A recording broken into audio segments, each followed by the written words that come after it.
Times were tough, so I sold my soul. And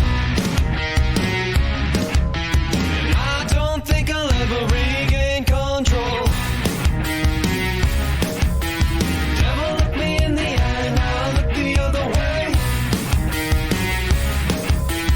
What else could I do? I just stared at the doorway, knew I'd rather be drunk with you.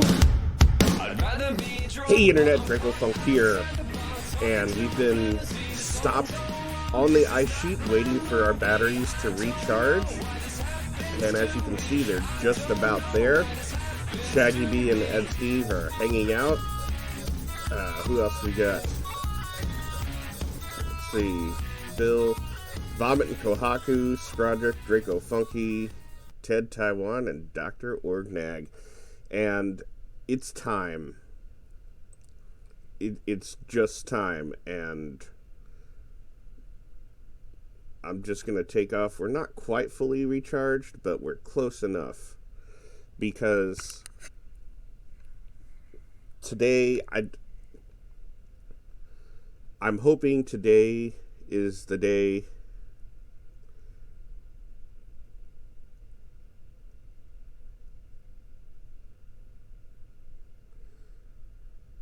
So we are on the ice. I didn't even introduce this episode. This is our 60 subscriber special. You probably already know that, where I drive up Rover to the North Pole from the Kerbal Space Center. And we are on the ice now. This is episode 17.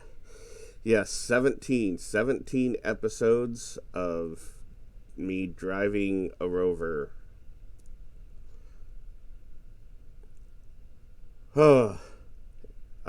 Last time we picked up some passengers at Point Hotel, which was the last base that I had parachuted down from an aircraft before we got onto the ice. We made the little tricky transition from the not ice to the ice, and we drove until we ran out of battery. And we were about at we were just under the hour mark, I believe, anyway, so it was a good time to stop, even though I really, really, really wanted to continue on. So, and that's what we are doing now. I have my target set as the North Pole base, and that is where we are going. I'm hoping, I got a little bit of a sore throat this morning.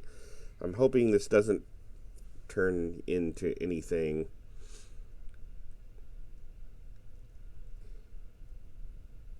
So, anyway, as I said, this was our 60 subscriber challenge that I set. We are now 29 subscribers over that. But I am determined to make it to the North Pole. I am recording this early, and so it's possible we have more subscribers than 89. And if you aren't one of the 89, you could be the 90th, or even more than that. I don't know. I can't tell the future.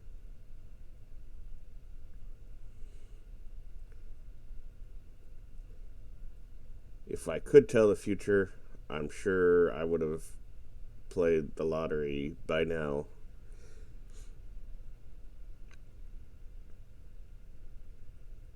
But we are traveling north, and the unexpected issue of being on the ice is I feel like I'm using more battery power here on this flat surface than going up and down the hills. Because going up and down the hills, while it would use a lot going up, I could always coast back down. Maybe it's just I don't know, maybe it's just me feeling like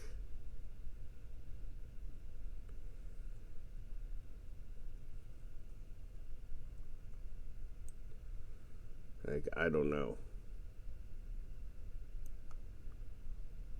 So, this Rover, I'm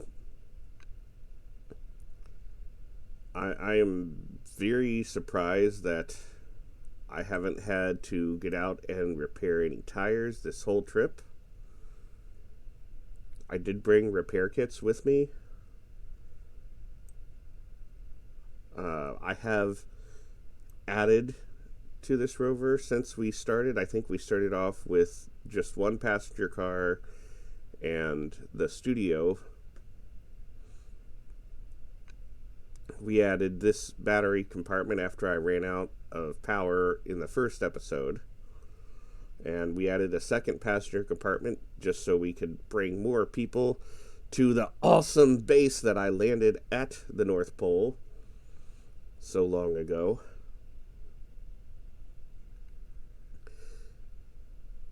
And, you know, if you noticed, I put on the title card part of my reusable space program. So it actually, I think I started it last September 2021, the reusable space program series, where Scott Manley did a reusable space program series many, many years ago, and I really enjoyed that, and that's always been one of the videos that really inspired me in Kerbal Space Program. If you don't know who Scott Manley is, look him up. Go subscribe to him. He doesn't do as much Kerbal Space Program videos now, but I still watch all the interesting stuff he does because I just really enjoy all the knowledge he has on space stuff, and he's much better at all of this than I am. But anyway, so he did a whole reusable space program, and it got cut short when his game corrupted, and he never came back to it, and that kind of made me sad. But I always wanted to do it on my own, and I did. I had a couple other attempts at doing it, but I didn't record them all. Actually, there was one I did try and record, and I had issues with the game, wasn't as stable back then. And I think the second episode I recorded for it, I had a docking port get stuck. Which was something that would happen then. You dock two craft together, and there was no way to undock them. And so I kind of gave up on it. And then last September, I'm just going to do it. So I did it, and it was all going fine until it wasn't. And then I had an issue where I actually had two craft collide and break. And I refer to this now as the incident because the worst part about it was the video file for that whole episode became corrupted, and I kind of stopped making the videos. It's like I didn't know what to do. I had to go out of town, and I missed a week, and then a week turned into a month, and then it was just a while before I got back to it because I didn't really know how to advance the story until I just eventually came back to it and have finished the season. I haven't quite finished the season. I'm going to do one more episode, and I'm going to come back and do season 2 starting in January. And I'm going to be honest, I don't think I did a great job with my first season videos. I wasn't exactly great at making the videos, and I think I over edited them, if that makes sense. But I think I've learned from that, and I think season 2 will be better. And if you want to see what's going on, the last episode is going to kind of be a tour of what I've done. So, you can just skip all of the previous episodes and watch that one. And I will say, it was a joke because the whole premise was it was 100% reusable. Everything that launched either stayed in space or was able to be landed and recovered. I'm not going to say everything went 100% perfectly. My boosters, even though they were all supposed to be recovered, sometimes when they ejected, they crashed into each other and exploded. Most of them landed, except for the one that landed on a mountain and rolled down and exploded. There was the incident where 2 ships collided and were damaged. None of the Kerbals died. And I was actually able to recover the ship pieces and land them to be repaired. Which, my theory is, accidents are going to happen even, no matter how much. And it's just you repair that and recover and go on.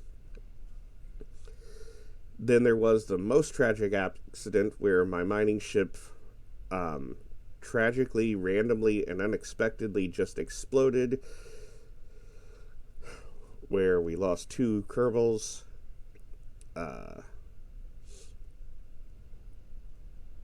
My other mining ship had actually 2 separate accidents where a fuel tank fell off and then the rest of the fuel tanks fell off, and I recovered the main body of the ship and landed it on Kerbal. Anyway, the joke was that this is my mostly reusable space program. That was a long-winded story. Sometimes I just tell long-winded stories. But this whole mission has occurred in that Kerbal save, so that is kind of where that story came about. Like, this is part of that universe per se. My personal Highway 47 Kerbal verse, which is where the joke came in. So the official Highway 47 studio that I put at the Kerbal Space Center accidentally got turned upside down, so that's why one of the decals on the Highway 47 mobile Rover North Pole studio is upside down, just in case. I still haven't fixed that. It's still upside down next to the Kerbal Space Center. And I know, so the other thing was, I could have quick saved and fixed that, but that isn't in line with the whole the whole part of the reusable space program is what happens.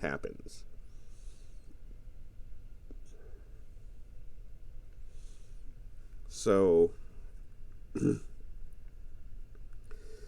I could have, ignored all of the issues, but life's not like that.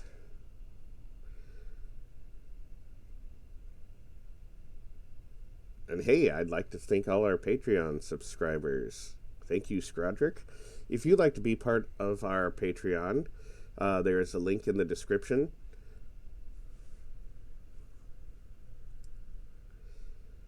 There's also a $3 tier where you could become a passenger on the of the reusable space program. I occasionally do things like where the first commenter on the video can be a passenger. Obviously, I'm pretty sure this will be the last video of the North Pole series. So you can't be a passenger going to the North Pole on the rover, that is. We do have a passenger now, Ted Taiwan. I said I would make your YouTube username your Kerbal username. His full YouTube username is Amens Ted Taiwan, and that name did not fit within Kerbal Space Program. It caused unfortunate things to happen, so I had to shorten it. I will give the disclaimer that if you are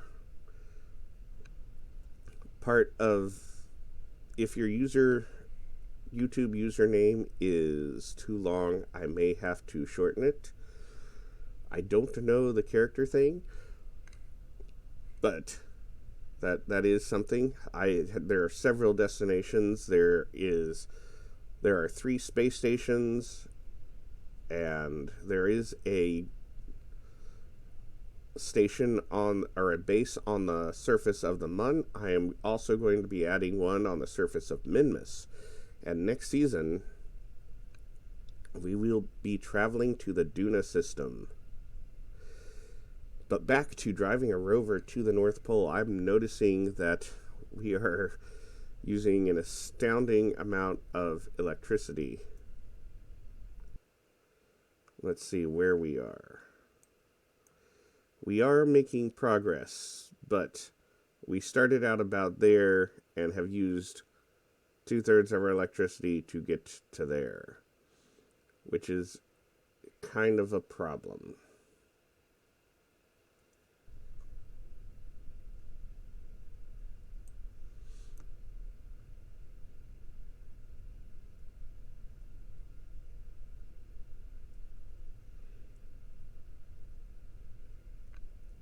So what can I do about this? I don't know.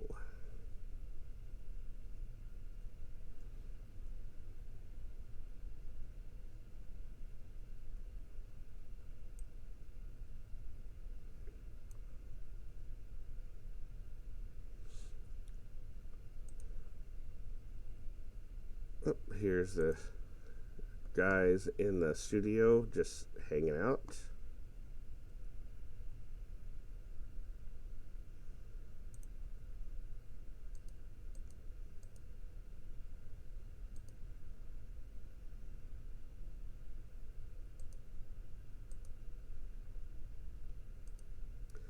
Let's go to the first person view. I need to be able to see the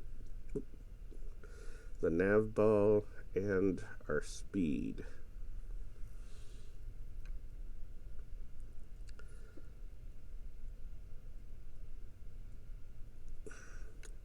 I think the issue I'm having is maintaining that speed over 30 meters per second is just draining the batteries too much.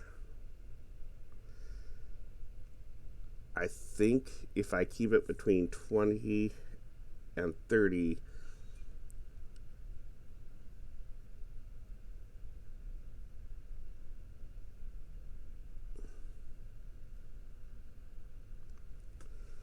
well, I'm still getting a net loss.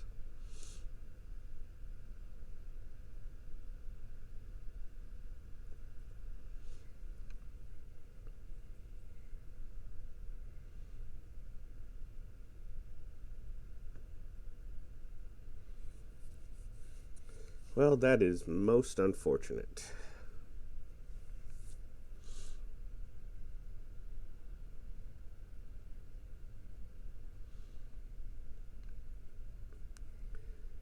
So battery power is the big issue. Also, this craft does pull to the right quite a bit.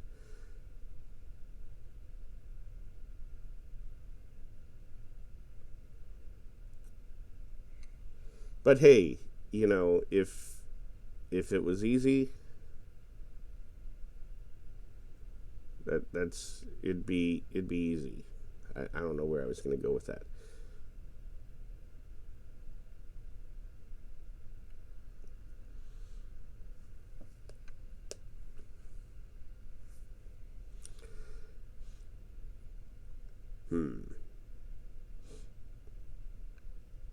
So, yeah, I guess we still have a bit of an electrical issue.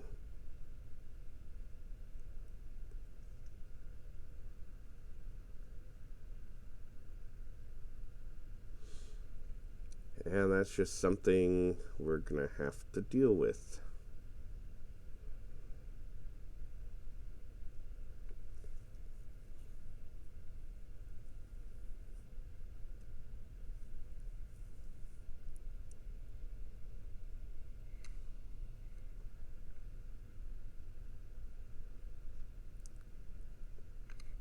So, here we are on the North Pole. I'd like to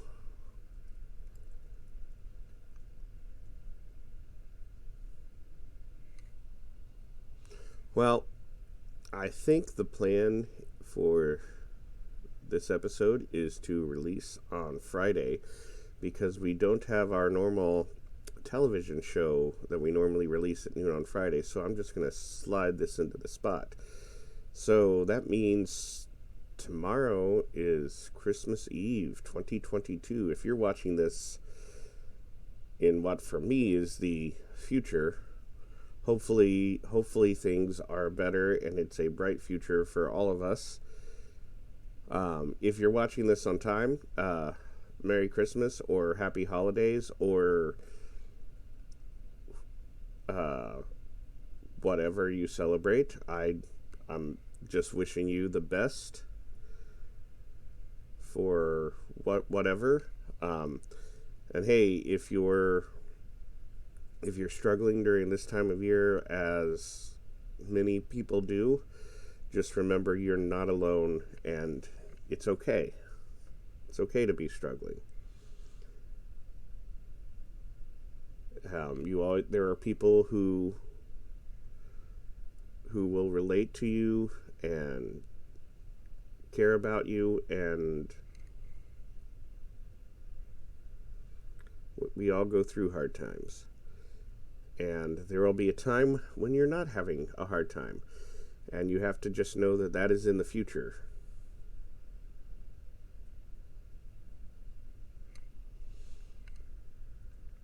And, there are people, if you need somebody to talk to, there are people you can talk to. And I don't know if listening to my voice helps.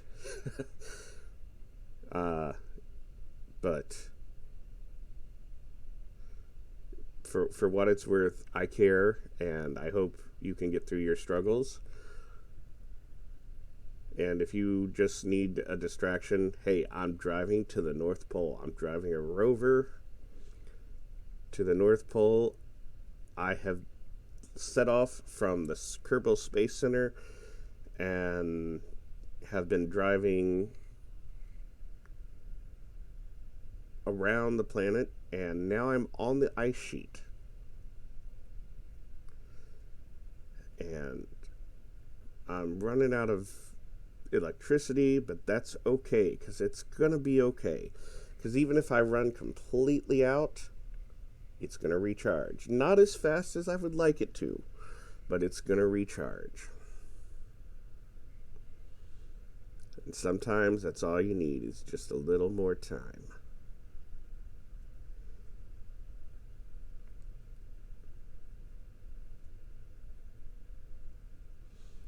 And here I am.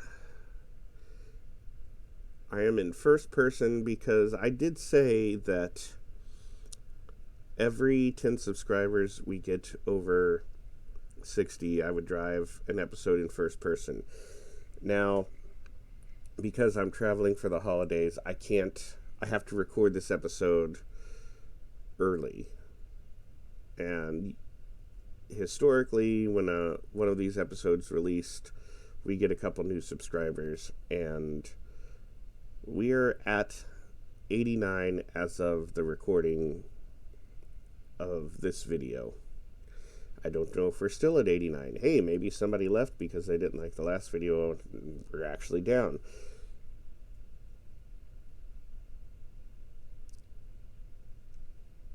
I don't know.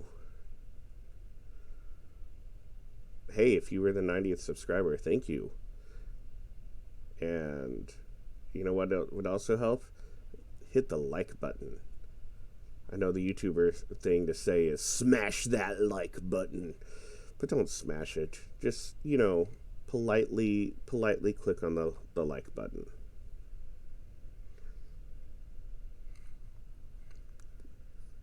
That's gonna be what I say from now on. Politely click on the like button.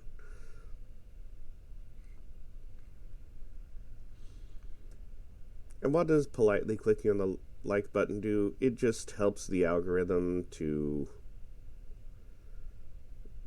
see that the video is liked.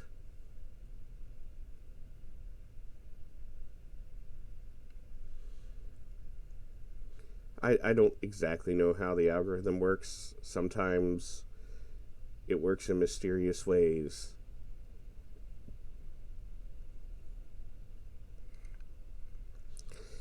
And we here at Highway 47 are just along for the ride, much like we are on this North Pole rover. Just along for the ride. So, Highway 47, we don't just play Kerbal Space Program. I have been doing a series where I play the old NES Nintendo version of Star Trek The Next Generation. Shaggy B recently, I guess it's been about a month now, he did do a quick playthrough of Beyond All Reason. If you want to see, he did a series of videos on City Skylines, which I think I joined him on one of the episodes. If you like that, go ahead and watch his videos. Go ahead and watch his Beyond All Reason. Skrodrick recently did a Let's Play of Cosmoteer, which, because of that, has gotten me into the game. I've become a little bit obsessed with it. I'm not going to record a video on it because I feel like that's kind of his thing, and he's much better at the game than I am. Vomit has been doing a Nuzlocke series. He hasn't been feeling well and hasn't been able to. The holidays haven't given him time to get the next episode out.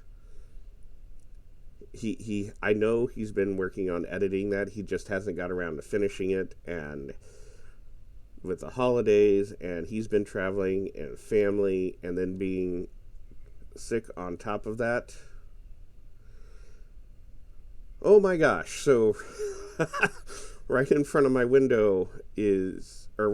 desk is a window, and it is a little bit colder outside, and normally my cat will go out in the morning and he will come to the back door to be let in when he's ready, but if nobody notices him, he comes to my window and wants to be let in.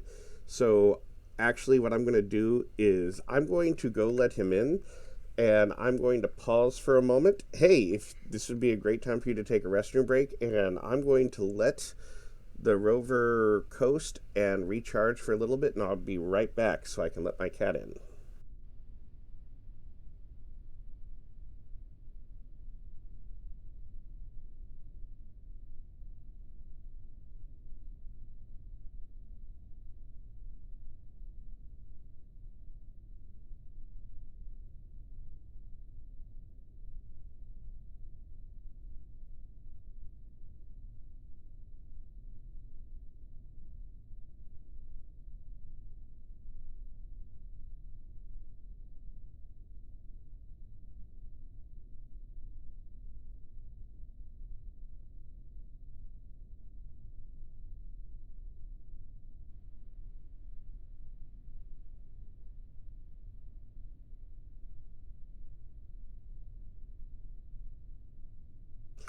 Hey, Internet, sorry about that.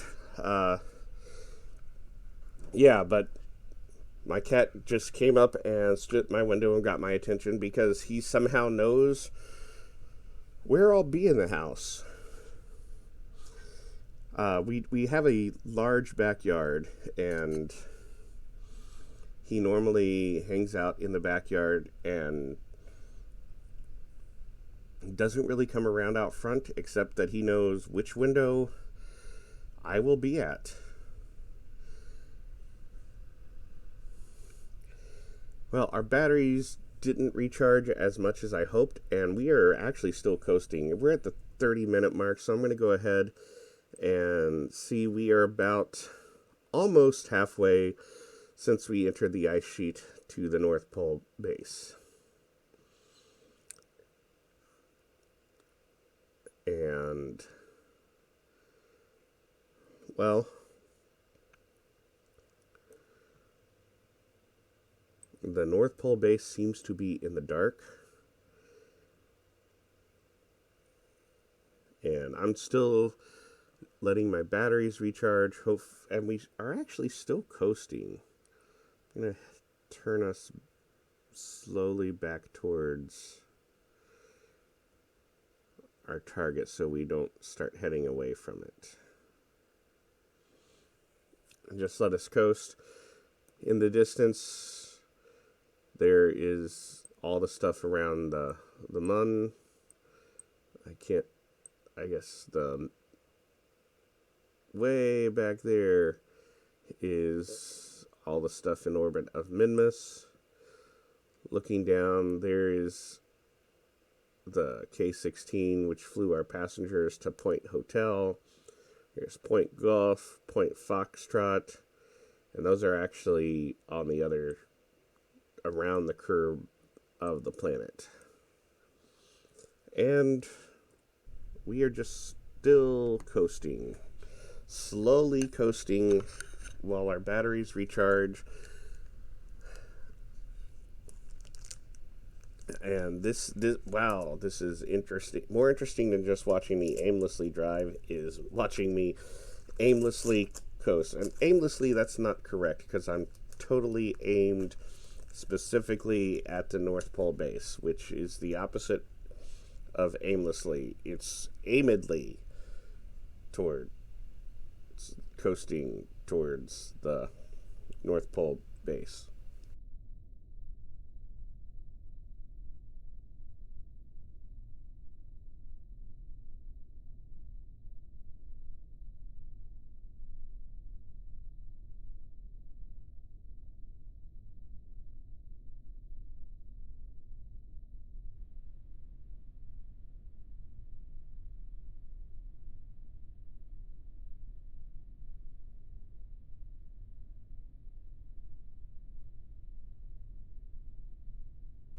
So, we're about 2,500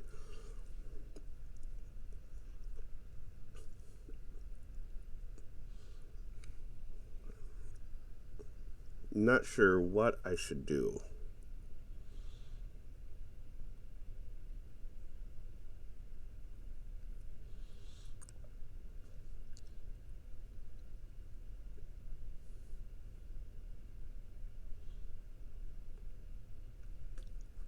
Okay.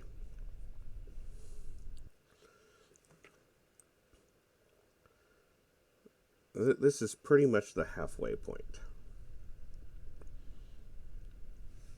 Here's what I think. I don't want to use time acceleration in this video. I don't want to cut the video short. So,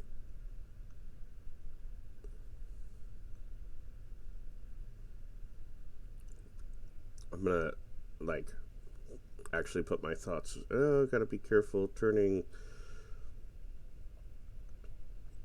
This vehicle is very stable front to back, but not so much side to side. So,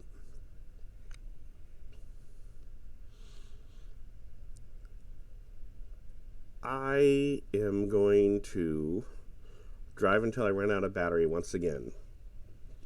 And then, without using time acceleration, I'm going to stop and let my batteries fully recharge. Now, that sounds like it'll be boring for you.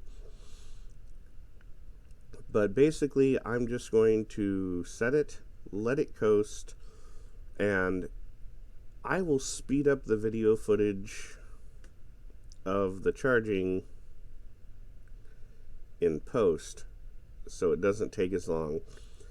And I'll tell you what, I'll write some wacky piano music to put on during that charging time.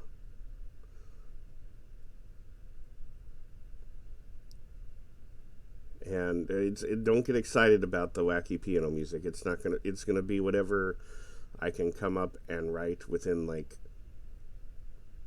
5 minutes.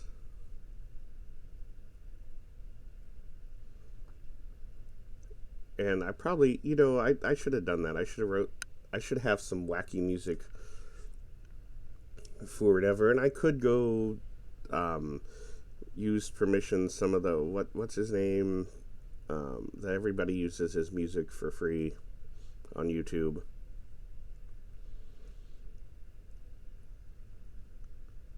Yeah, I can't think of his name. We've used some of his music just because it's there, it's available, it's easy to come by.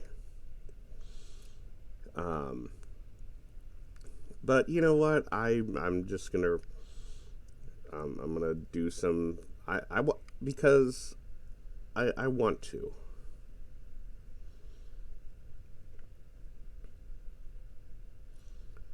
So I'm just going to give one last good push to run the batteries down, and we will coast for a little bit. I will let the batteries fully recharge, and I will join you guys after we have fully recharged, and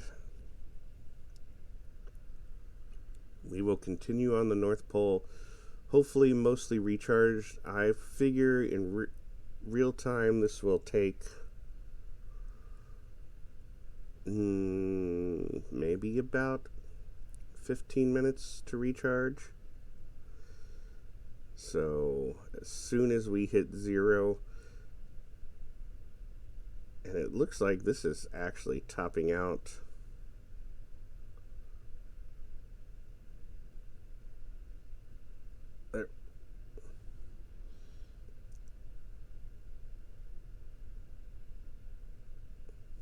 There we go. All right, I'm gonna let this coast a bit. I'm just gonna overturn. As we saw earlier, it coasted for a very long time. So here we go. Cue the wacky piano music.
So, it's been honestly about 30 minutes, which is longer than I thought.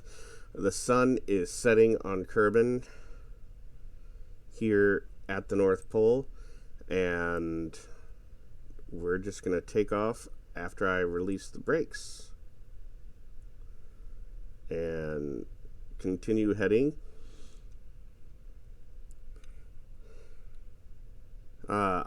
I know some of you probably wanted to see the charging status go up, but I figured the sunset was a much better view than, just watching a charge bar. And it was going to charge as fast as it was going to charge, and, well, we're going to get as far as we can on with this charge.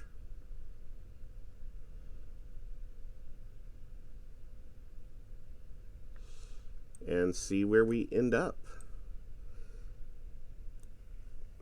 But I am determined now.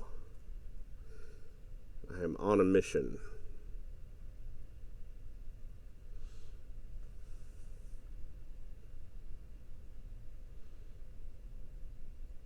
I came here to drive to the North Pole and chew bubble gum, and I'm all out of bubble gum. Actually, I don't have any bubble gum.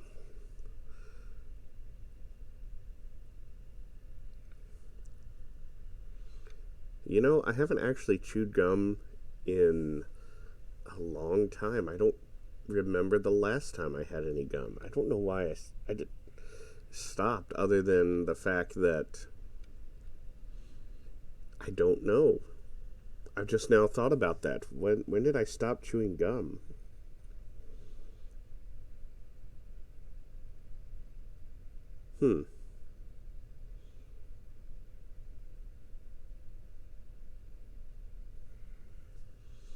Leave a message in the comments if you also stopped chewing gum. I don't know why. I just haven't really thought about it.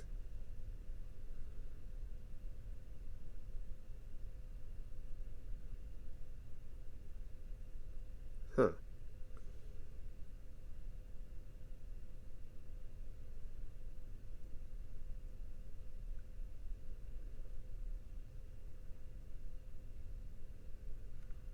So, anyway, we're driving to the North Pole, and that's about it. This is, the interesting thing that there's really nothing out there, and it's just a whole bunch of driving on the ice.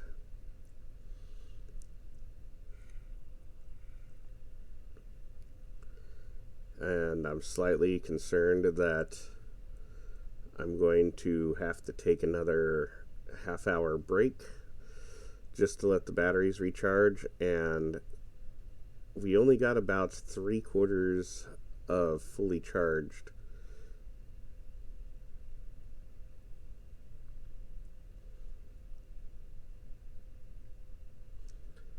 But I guess I kind of felt like half an hour was probably about as long as I could go. And the sun is setting on Kerbin, which I don't know how much the photovoltaic panels really help in the charging. I mean, they help a little bit, but it did seem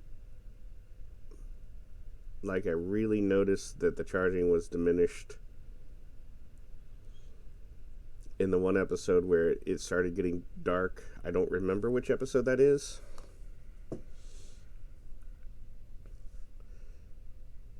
But power has definitely been somewhat of an issue.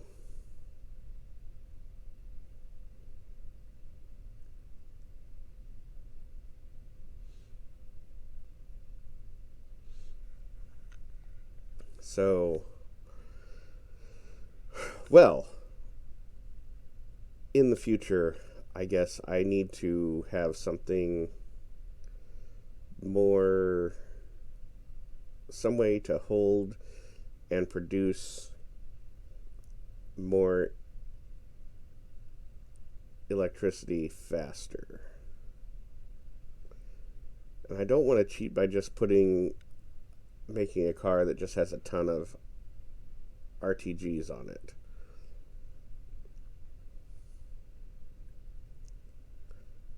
But I may get a car that has a whole bunch of batteries and maybe one or two of the big solar panels to help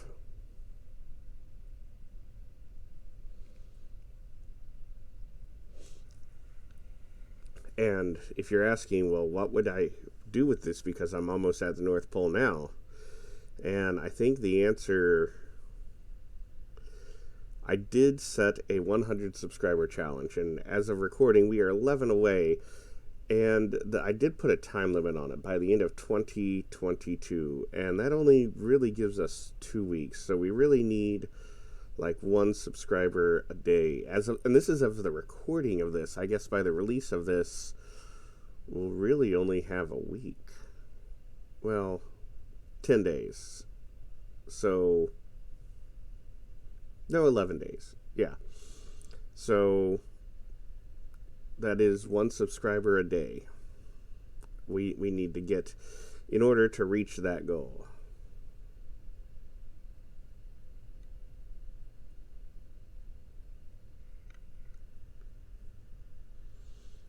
And I will be doing, I can't do it exactly the way I will land a base at the South Pole, but I'll have to come up with some other method because the aircraft I use to drop the bases on the route for the North Pole probably doesn't have enough fuel to fly halfway around Kerbal and drop bases along the route, which I need to kind of explore the route. The biggest issue I see is it can be done, but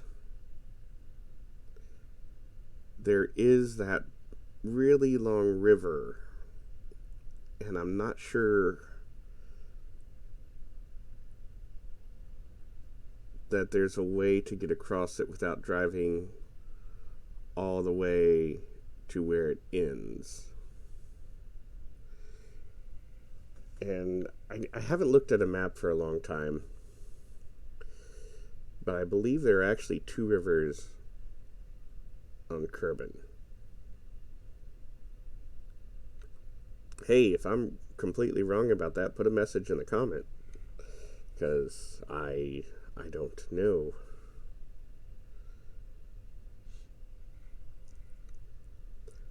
Now, I usually use my timer to give me an idea of how we are, but due to that, the whole recharging incident, I'm not exactly 100% sure where we are in the official video time now. But I will be checking the map probably about 10-minute intervals, which we should be coming up on one right in like 30 seconds.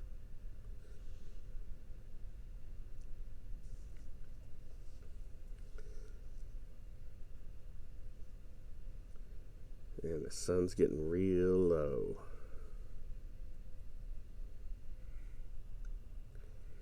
Hey, if you'd like to check out our other videos, we do movie commentary and TV show commentaries.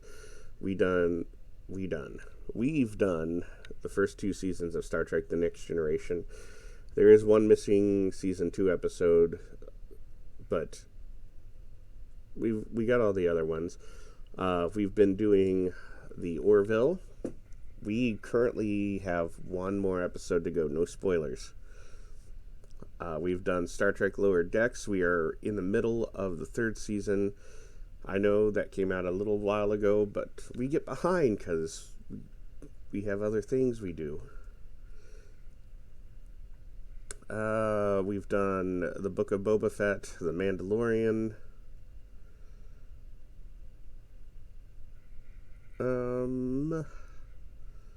Trying to think if there's any other TV shows we've done.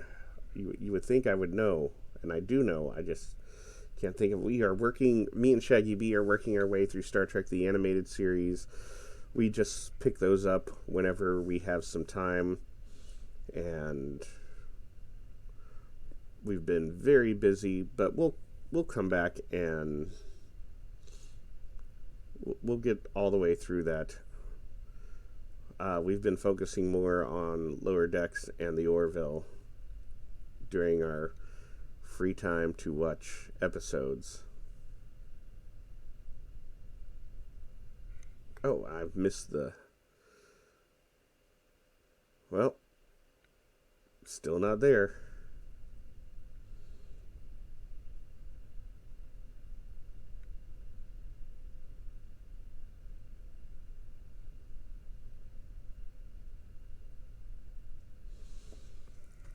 Movies. In 2019 or 2020 actually, when the well, you know what happened. We decided, Vomit joined us at that time. And before Vomit joined us, he suggested that we should do a series where we watched all the Godzilla movies, and it somehow turned into our 4-Drink Minimum series. So the season 1 of the 4-Drink Minimum was watching all the Godzilla movies, and we did that. And we had hoped that... Oh wow, the sun is really going down now. We'd hoped that some of the difficulties of that time would be gone by the time we were done. And it hasn't quite got away from us yet, and many people are still suffering from it or afflicted with it. But season 2 is, we decided, well, we watched all the Godzilla movies, now let's watch all the Marvel movies.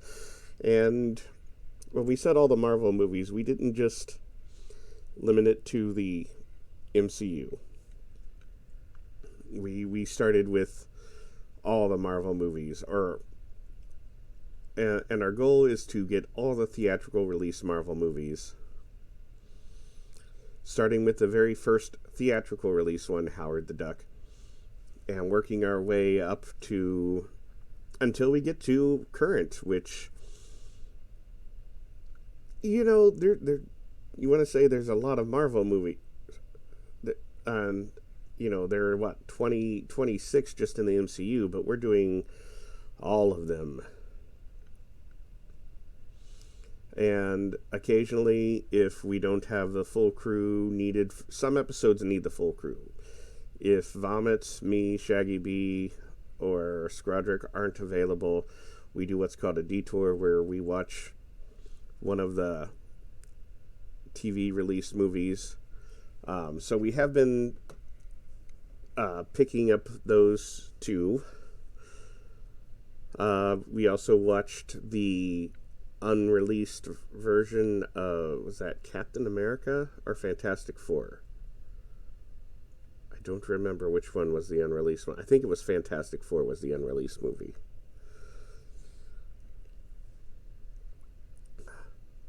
The last movie we had come out was, where we are at as of the recording of this, is The Amazing Spider-Man 2.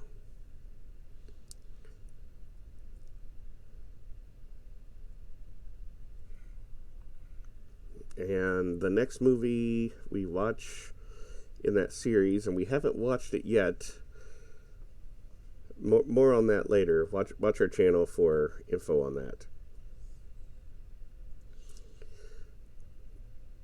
is one of the X-Men movies. Is it X-Men Days of Future Past? I think is the next movie for us to watch. But we are going to be continuing that. We are midway through phase 2 of the MCU. But since we're including all the Marvel movies, there are other Marvel movies in between all the MCU movies. And that is where we are with that.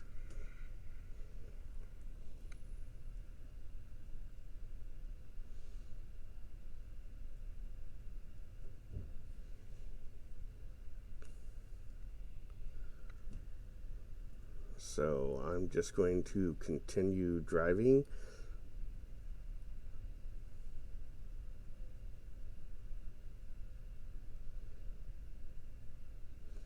I may have to step outside of the video for a moment. I am over my set-aside recording time limit due to the battery charging. And people have arrived at my house, but I don't know if they need me.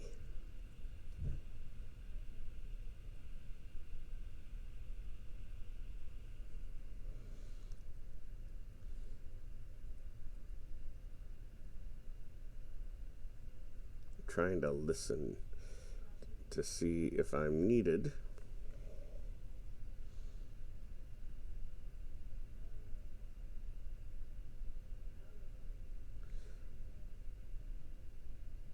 The inner workings of Dracofunk's house.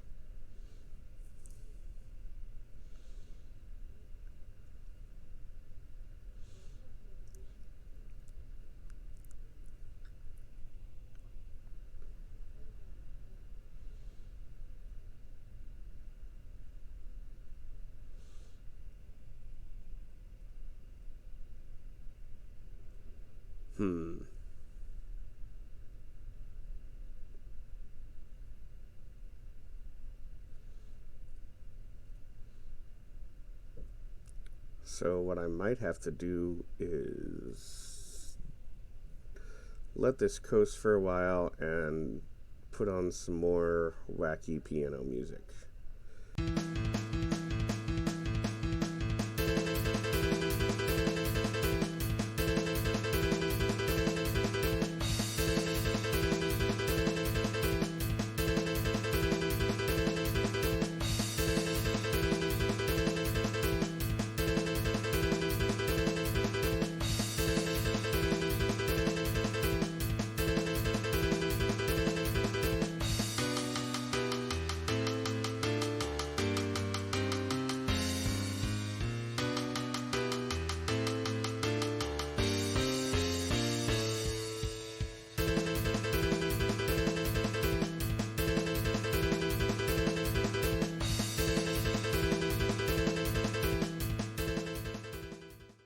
Okay, that was a bit of a shorter break. I was just needed for a few moments, and I'm going to go ahead.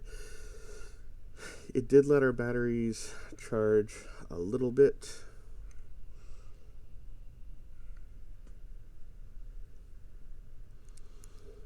And the sun has went down completely.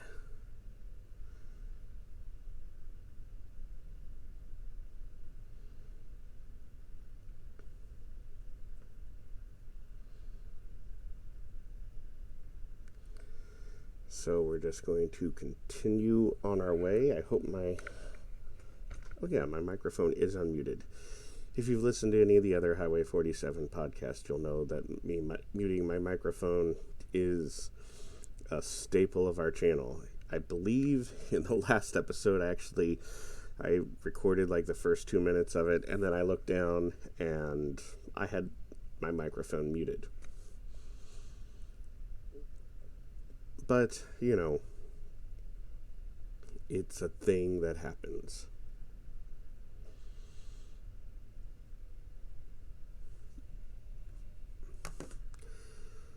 Let's go ahead and go back and do some first person.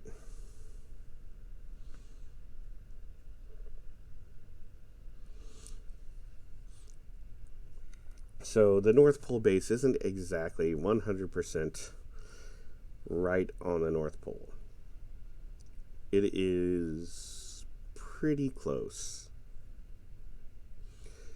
I'm going to say that maybe this is the magnetic North Pole of Kerbal, not the geological North Pole.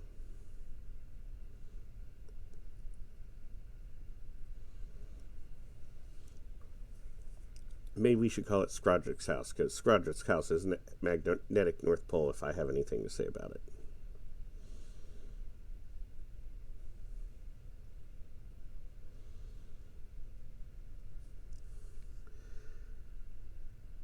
All right, where are we? I'm okay. I'm gonna call it. I'll look at the map again in six minutes. 10 minutes. 10 minutes is what I meant to say. 10 is kind of like 6 if you can't count.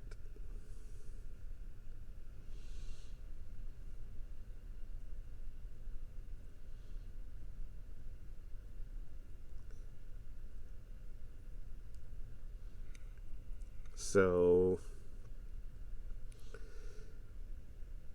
I'm just gonna go ahead and keep driving until I run out of batteries, and I have to pause and recharge.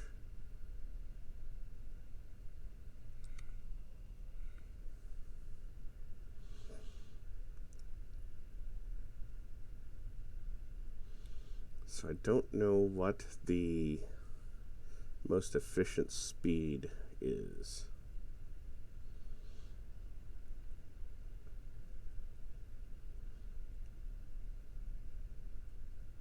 I'm just going to go ahead and point directly north for a little bit and keep driving so I don't have to go back and turn every now and then.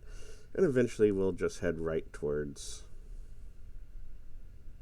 target, and then I'll have to do it again because this Rover does pull to the right.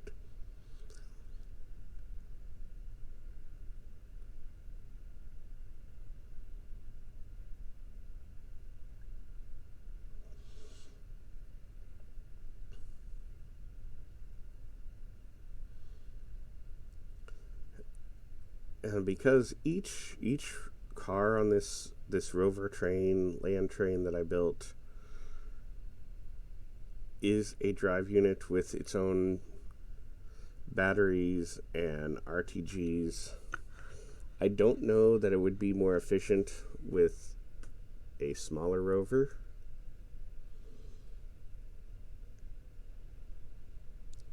Every car I took off would actually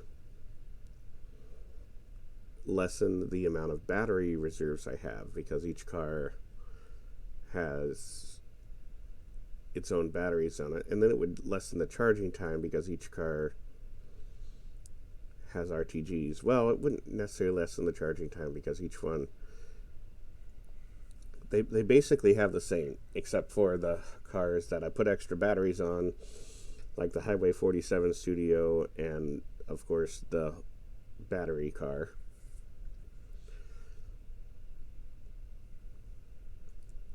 Because I kind of designed each car to fit on the same chassis, and I just put different things on top of them.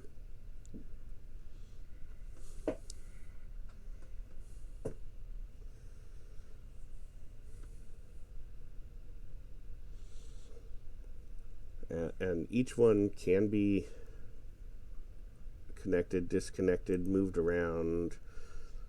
And I did design other ones just in case I wanted to utilize this, because this would be a very interesting way to move stuff around. The original cars I designed, I realized just they were all into scale with this, and it's very inefficient to move that little, because I had them using like the small fuel tanks, and that's just a very, very small amount of fuel. So like 3 cars would only be something like they hold 400 units of liquid fuel each, so 3 cars of it would only be 1100 or 1200. I can't math in this morning. 1200 units of fuel. I forget what the rocket fuel ones hold. So I did design some that used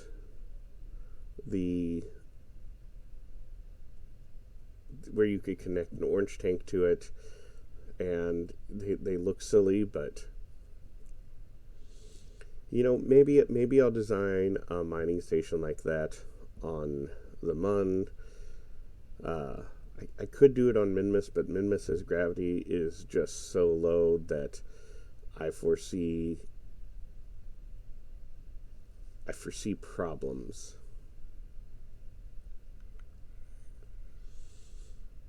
But maybe I'll do it anyway, because that would just be funny. This would be a good way to travel between ground bases on Duna. Oh, I'm getting closer to the North Pole base because I've just now switched to target. Oh, and that's orbit. Switch back to surface. So once you get into a certain range of your target, the velocity indicator switches from surface to target, which means I am steadily progressing closer. Also, I'm getting closer to the North Pole because the deflection from target to north is increasing, and the closer to the North Pole I get, the more severe that effect becomes.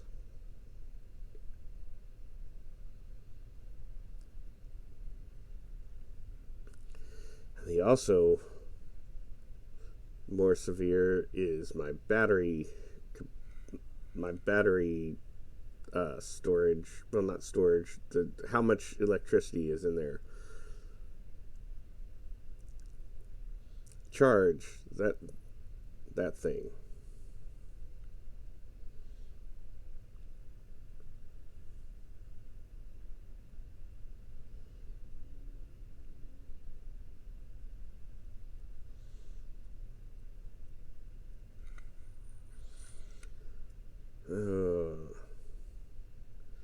But I'm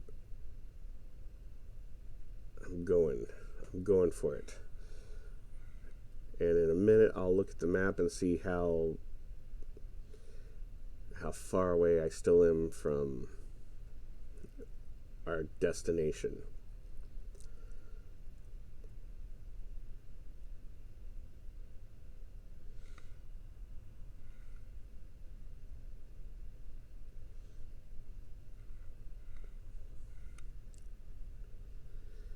So I'm trying to cram all my editing and recording in to today, because actually I have some errands to run. Here in a few short hours I am leaving town. And I'm kind of concerned because there's some weather issues where it's going to get cold, and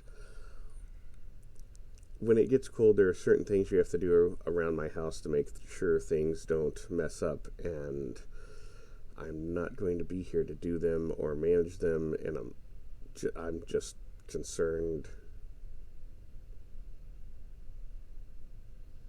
I'm just concerned about it.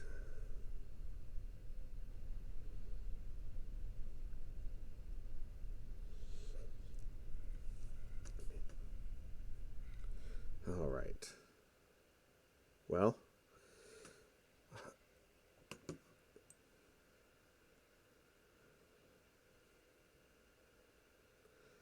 I'm about 3/4 of the way there.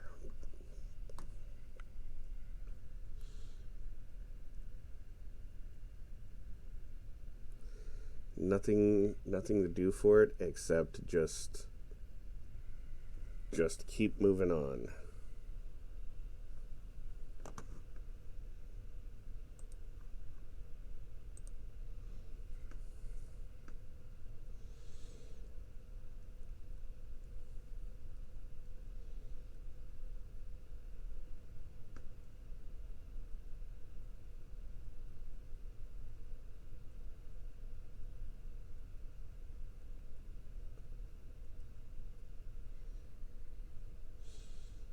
Yeah, it's just so.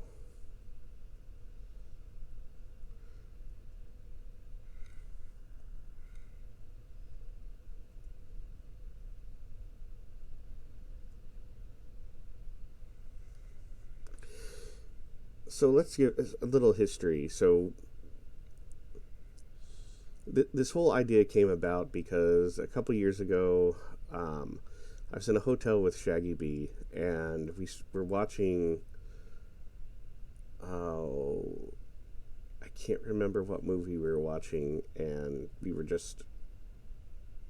we kept making comments of it. And somebody said that we should um, do like a podcast thing where we do commentaries, and we decided that it'd be a good idea to just do commentaries like on Star Trek: The Next Generation, because it would be something funny for us to do. And it's kind of a way to hang out, because we don't really live close by to each other. I take that back. Me and Vomit actually do kind of live close by each other, but like Shaggy B lives in a different state. He's actually, since we've started recording this, he's now on his third different state. He did live in the state that we live in, the state of denial.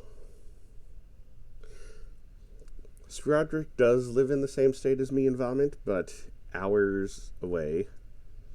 We do all try and get together a couple times a year.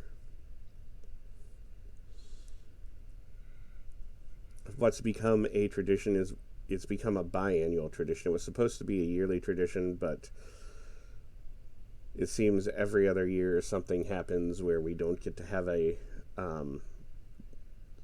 trip where we go somewhere and spend like a week hanging out. Usually, I don't want to say camping, but at a location.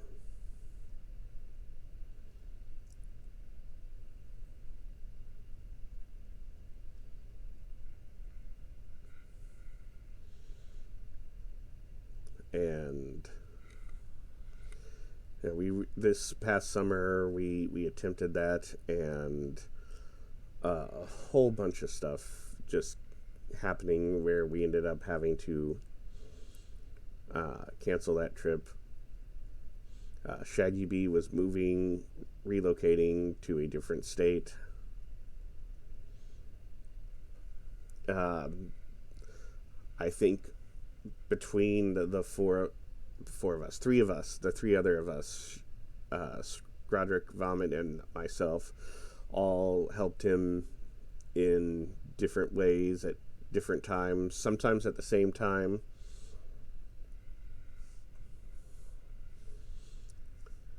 And I am coming up on the point where I'm almost out of electricity again, and I may have to take another battery recharge break. But anyway, the story of our channel.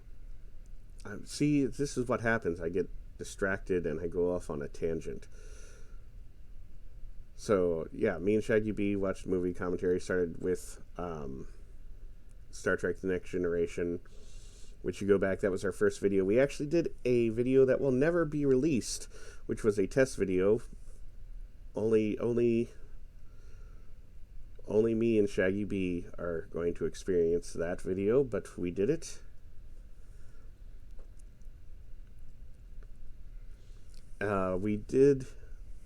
We started doing one-off movie commentaries.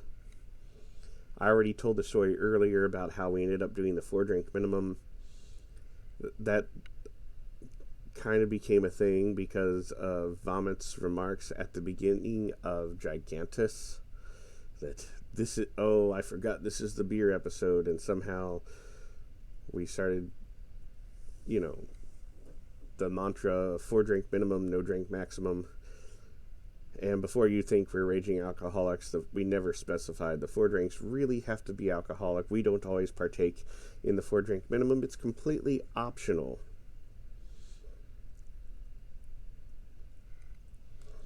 Just like anything, if if you do any drinking games, nobody says the drink has to be alcoholic. But if you want it to be, it can be. If you don't want it to be, it doesn't have to be. It's just all in good, responsible adult fun.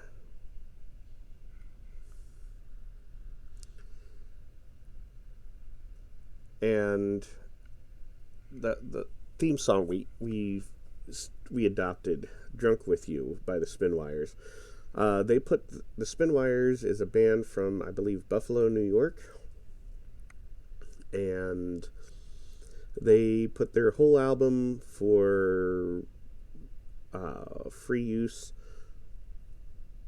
on the internet. So we started putting a song at the beginning of our episodes after the cold open, and at first we would use a different song for each episode, and there is some of that at the beginning of the Next Generation, where the first couple episodes each use a different song, and one of the songs was "Drunk with You." The first season of the Orville, each episode has a completely different song, and I may have even continued that with into the second season. I don't remember,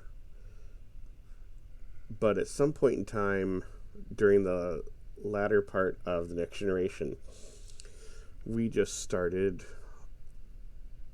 always using "Drunk with You," and that has kind of become our theme song, especially for the 4-drink minimum and several of our other endeavors, just because it's just kind of become our theme song. So during this time lapse, let's go ahead and listen to the song in its entirety, because I'm going to set this Rover to coast and let the batteries recharge and see if we can do one more final push to get us to the North Pole base. I'll be back. Times were tough, so I sold my soul. And I don't think I'll ever regain control. Devil looked me in the eye, and I looked the other way. What else could I do? I just stared at the doorway, knew I'd rather be drunk with you. I'd rather be drunk, but I'm caught outside the bar, talking to a floozy. The song's all wrong, this is not my movie. I don't know why this happens to me. I don't know why this happens to me.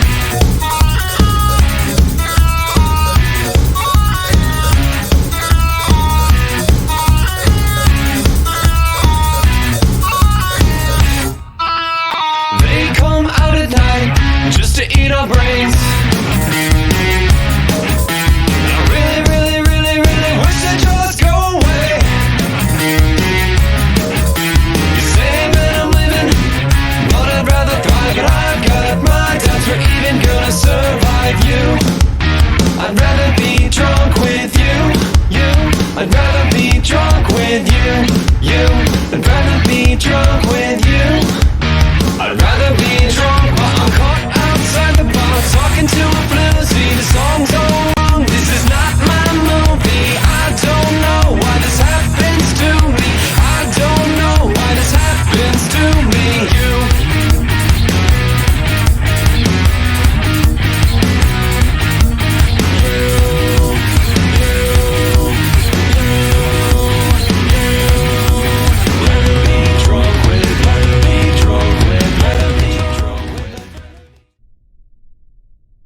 Hey Internet, Dracofunk, and I'm back.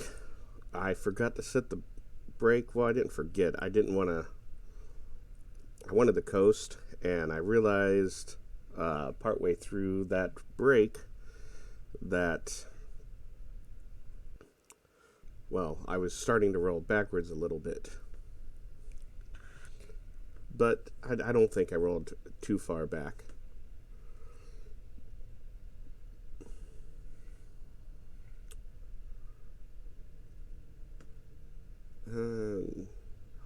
Hopefully I got that settled. I'll put on some light music here because this is the time when I wasn't supposed to be recording, and now I'm getting phone calls.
Sorry about that. Like I said, this is past the time when I was supposed to actually be recording, and meaning there are real life things that I need to deal with, especially since I am leaving town this evening, which was why people were coming to my house and people are calling me.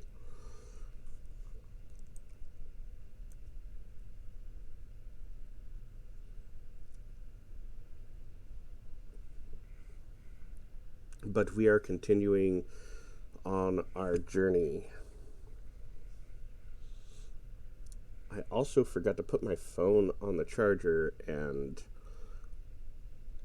I did put it on for a little while, but my battery has not been great.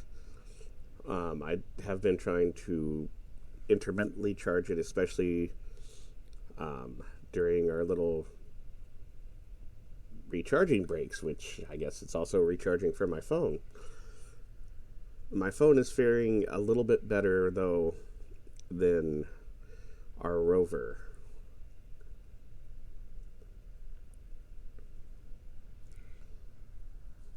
And I'm going to do like mark from now. In 10 minutes, I'll take a look at the map and see where we are.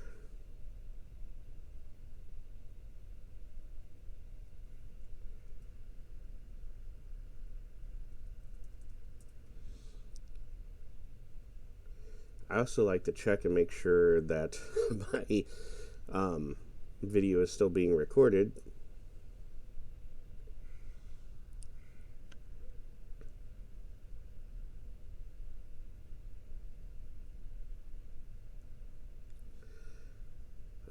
Especially, I think, in actual recording time now, we are about to hit the 2.5 hour mark, which isn't my longest recording session, but it's getting close to it.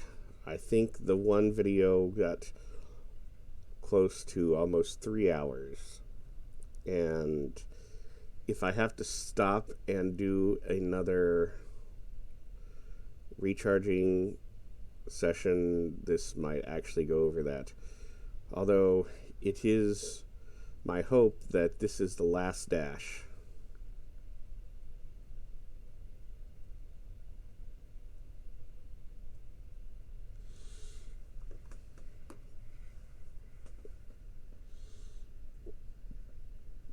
But it has become dark now, and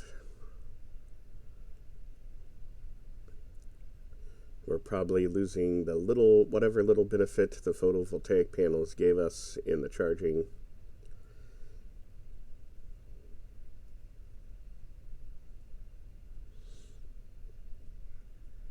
And we were probably only getting half their benefit because at this part of Kerbal, the sun really doesn't get that high, because we are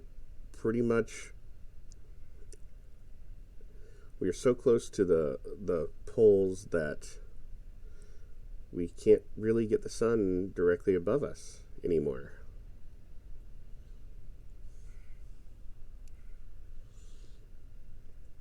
That's a good argument against the people who believe the Earth is flat. Like, if you go to the North Pole, well, okay, Earth does have axial tilt, so that would they'd probably find some way to. Never mind.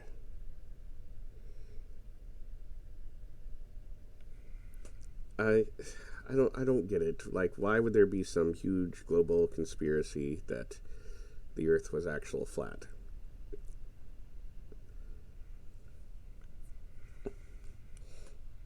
And the thing that always gets me on that is they always say, like, NASA, it's always NASA. Like, NASA is some big conspiracy organization. I'm not saying NASA is 100% innocent of anything, but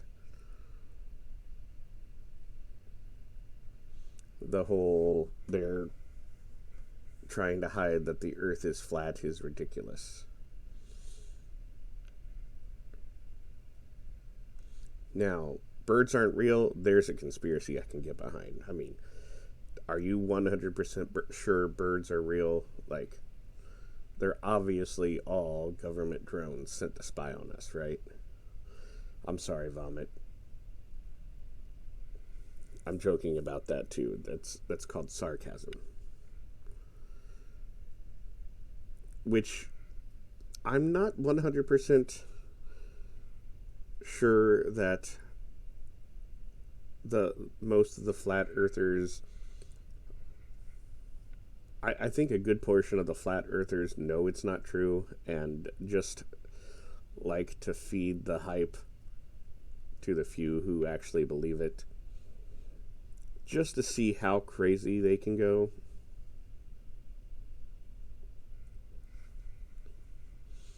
And I'm pretty sure birds aren't real was created just to piggyback that, to give some sort of crazy conspiracy theory that nobody would believe, and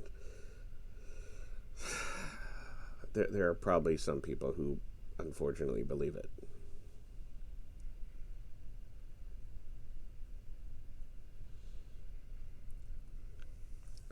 So here, let me tell you a story.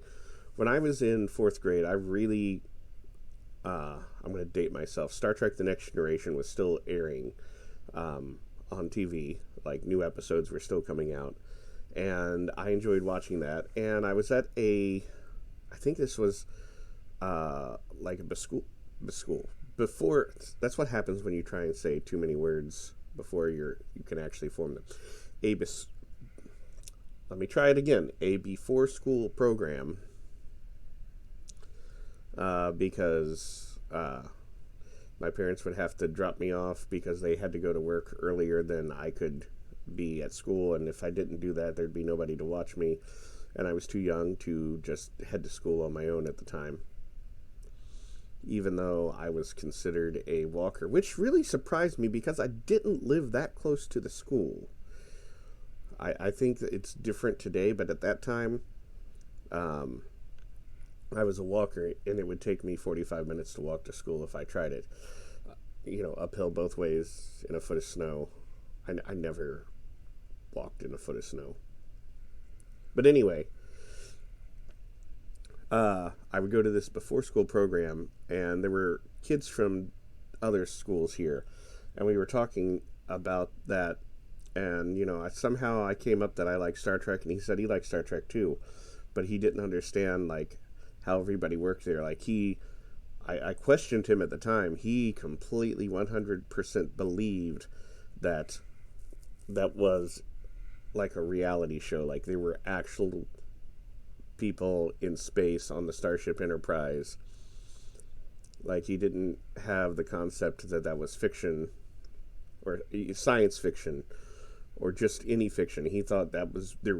It was real and happening right now. And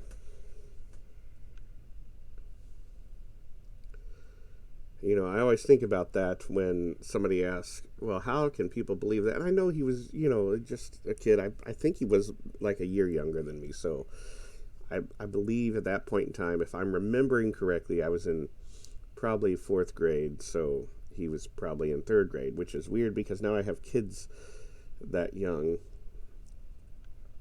Although I'm pretty sure that my children understand that that's just a show and not real.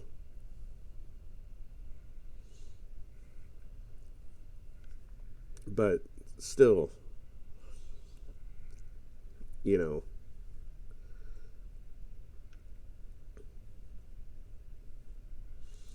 it's just something I think about. Now's a good time to look down and make sure my mic's not muted, and it's not, obviously, because you can hear me and have heard me this whole time. If my mic was muted, you wouldn't have heard me. Unless something weird's happening and it's recording from the wrong microphone.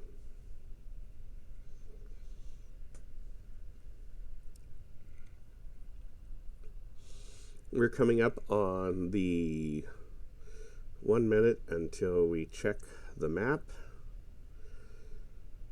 I'm watching my electricity drain at an overly alarming rate. And I really just want to keep pushing on.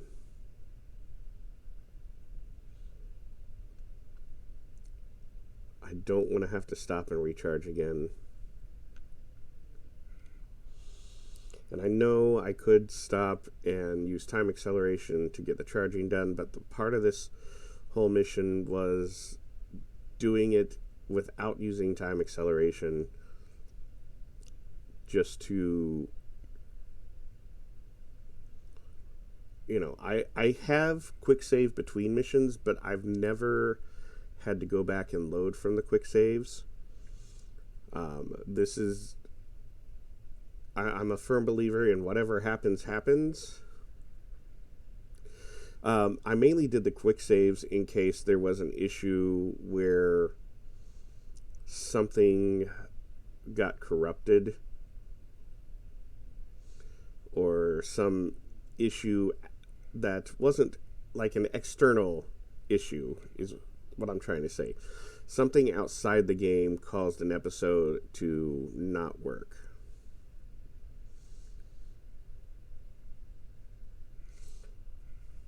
Let's go ahead and map view. Okay, well, we still got some ways to go, but we are definitely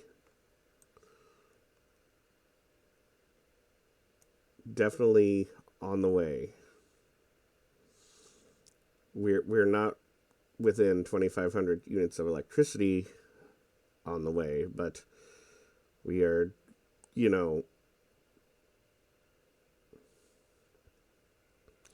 I really just want to push down on that W key and hold it down and just get there, but I know my batteries would completely die.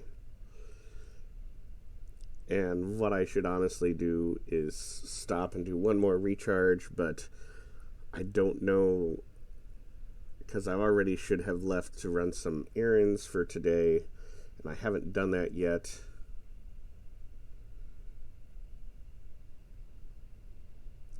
And eventually my wife's going to come in here and say, why are you still playing this game? But I do want to. I want to finish this series. And I think it's fitting that this episode should come out where I reach the North Pole on the eve of Christmas Eve.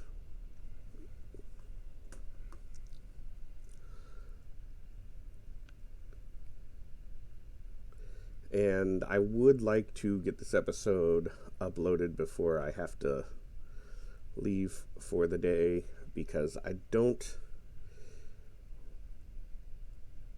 am going to take my laptop with me, and I should have internet connection there. And there are options when I'm out of town. I have a mobile hotspot, but I never know how that's going to work when I go to a new place. And this isn't a new place. I've been to this place, and I had internet last time I was there, but I never know. I have been on vacation where I was supposed to have internet, and the whole vacation the internet there was down, and I even missed a recording date even though I'd set aside time to do so. But we always have the understanding that when we're out of town, maybe we won't be able to record.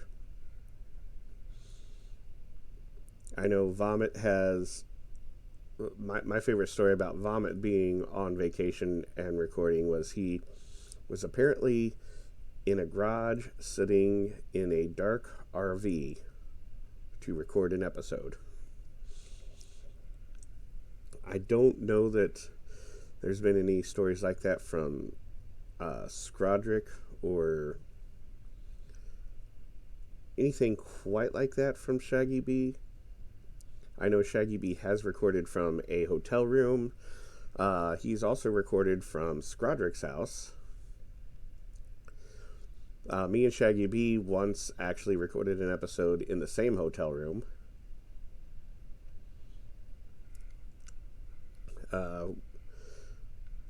Which was a surprise to, we didn't tell Vomit we were going to be in the same place. If you want to hear that episode, I think it was Ghostbusters that we watched that night.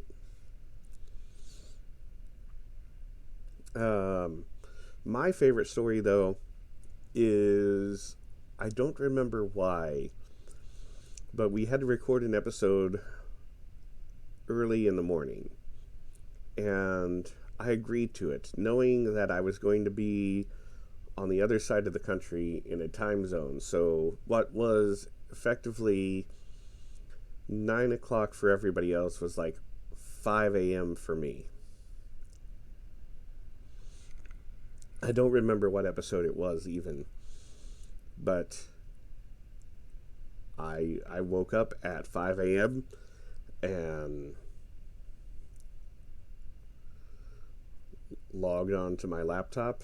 I was in a hotel room at that point, and did my recording very early in the morning while everybody else was still asleep, somewhat in bed. I'm pretty sure my wife's a pretty heavy sleeper, so it didn't wake her up. And luckily at the time my children were in a completely different room, so it didn't bother them either.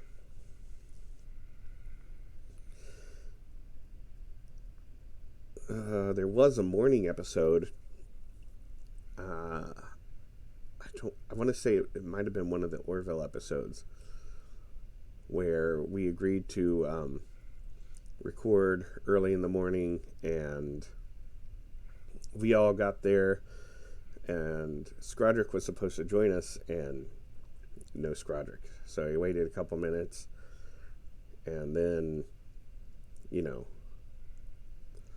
made a quick phone call,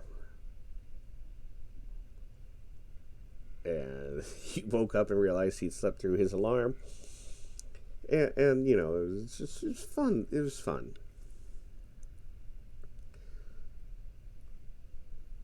We do this mainly for our enjoyment. Especially the commentaries. It's kind of a way for us to hang out and be social, even though we can't always be at the same place. And you know, here's the thing: we're all getting older, and despite playing games and watching silly movies, we are all adults and have adult responsibilities. And it's hard to make and maintain friendships as an adult. I know if you're younger, you're saying, well, that's never going to be me, but it's it's something where, especially when you have a family, and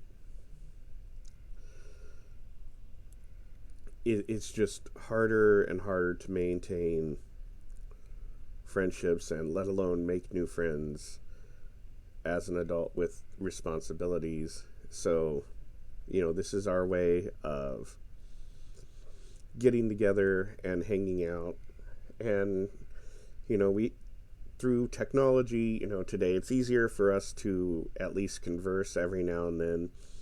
Like we use, like we have a group chat where we can talk. We don't, none of us are big social media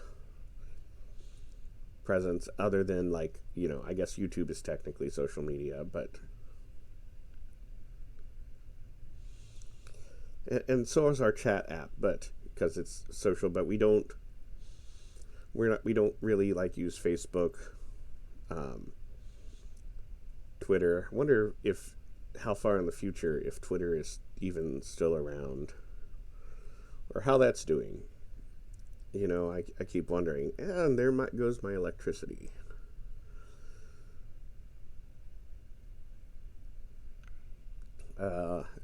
Not really on Instagram. I don't even know what we do on TikTok.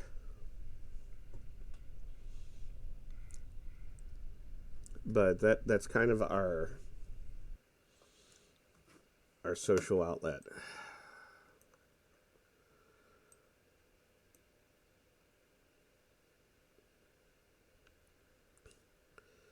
I mean, we're getting there. When I set out on this mission, I didn't really foresee the batteries being as big an issue as they have been. And I really should have it kind of started in the first episode. But it didn't happen until the end of the first episode, so I thought adding that battery car, which I don't believe I actually got added till the third episode, because I had to get it delivered to one of the bases, because it'd be kind of cheating just to spawn it right by the Rover, and that's not,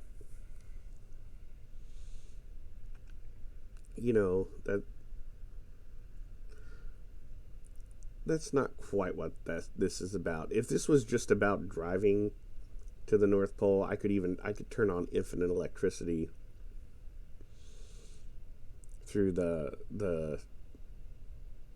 what is it, the debug menu,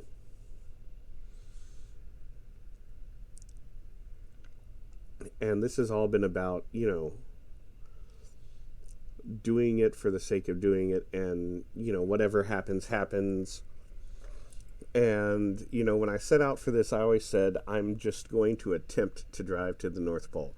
I have no guarantees that I'm actually going to make it. I still might not make it. I don't know. Something could happen where somehow one of the space stations or satellites I put up there lost orbit and managed to just crash directly into this rover as I'm driving it. I don't know how that would happen. For example, I haven't made it there until I've actually made it there. So let's just see what speed I can maintain.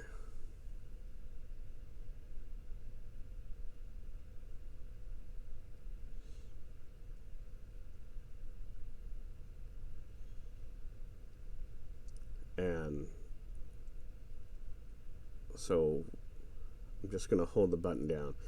And as you can see, I am slowly running out of speed, and I have not generating any electricity.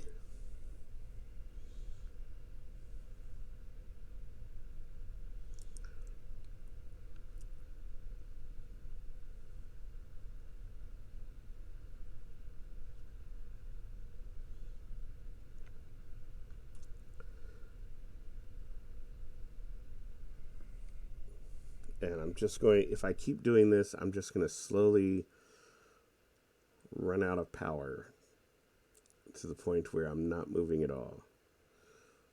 Or maybe I can maintain 20.7 meters per second for some reason. Hey, 20.8. Although every now and then I'm going to have to turn, which is going to slow me down.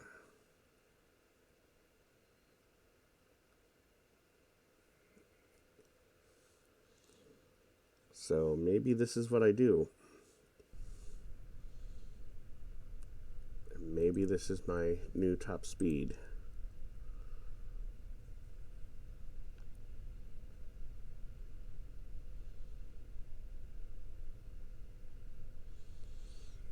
And I am picking up just a little bit more speed.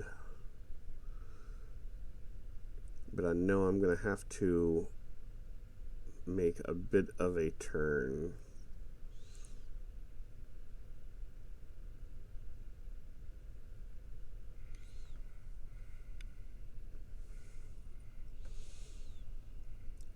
So I'm going to resist the urge to check the map again until for another 6 minutes.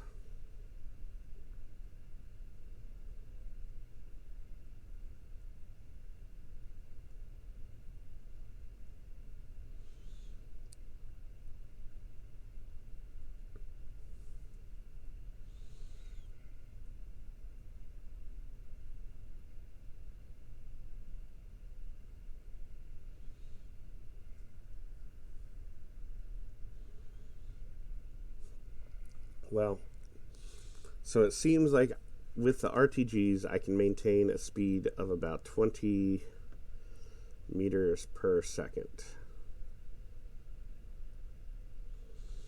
Well, a little bit better than 20 meters per second, but every time I turn, which I'm going to have to do it every now and then, I'm going to lose a little bit of speed.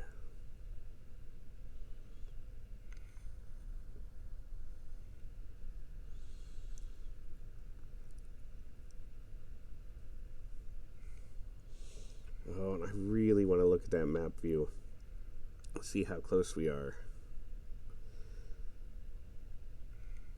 But I'm going to resist that urge for at least 5 more minutes.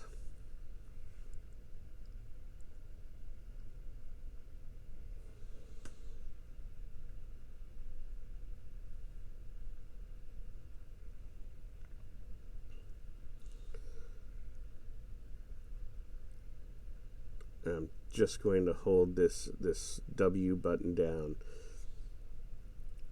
and I'm not going to stop.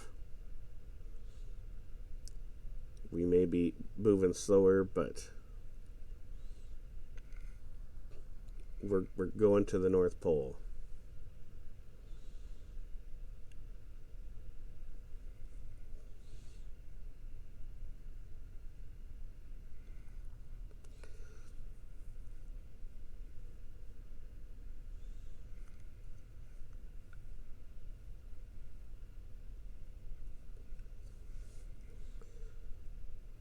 Oh, what else can I tell? So how did we meet?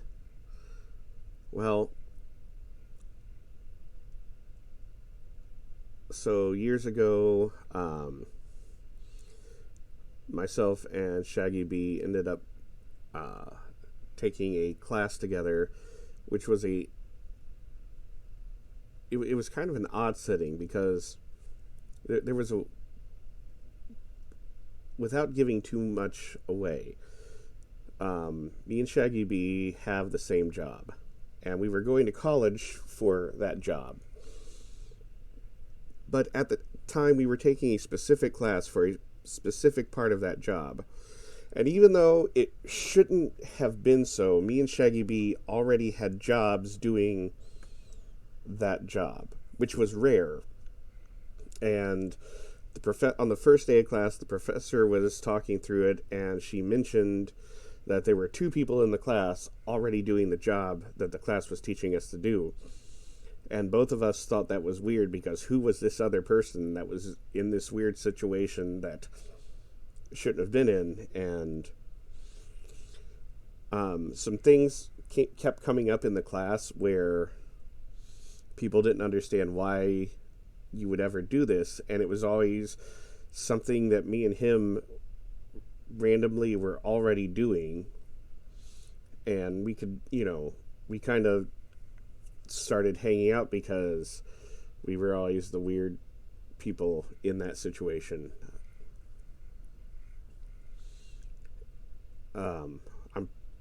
He could probably tell the story better from his point of view. But, so, that's how I met Shaggy B, and Shaggy B, Vomit, and Scrodrick all went to school together in another town that none of us live in now. And I met Vomit first, pretty early on, and it might have been a year or 2 later that I met Scrodrick, because I believe at that time Scrodrick still lived in the town where they used to live in. So at that point, me, Vomit, and Shaggy B all lived fairly close to one another. We've all moved several times since then, as one does. Shaggy B relocated to a different state. Scrodrick, I knew, moved to a different town. Me and Vomit still live roughly in the same area, but different parts of the city, as it is. The last move, Vomit moved actually kind of not too far from me. Not close, but not too far. I think previously, what happened was I moved considerably further out of the town that we all lived in, like on towards the outside of the town. And recently Vomit moved on the same side of the town. And when I say close, I mean he lives about just over 20 minutes from me. Whereas Scrodrick is about probably 3.5 hours from us. Shaggy B, though, like I said, he's moved several times through several different states. And hey, it's time to look at the map. We're getting close.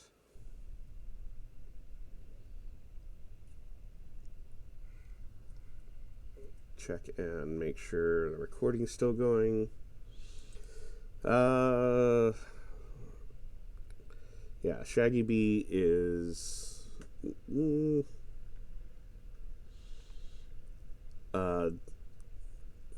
probably about 8.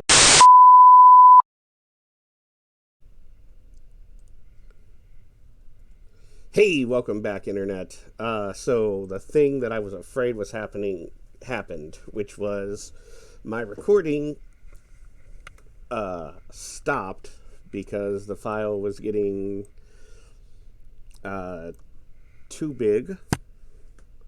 So I stopped the Rover and I dealt with that issue, and I'm just making sure that I can continue on from this point.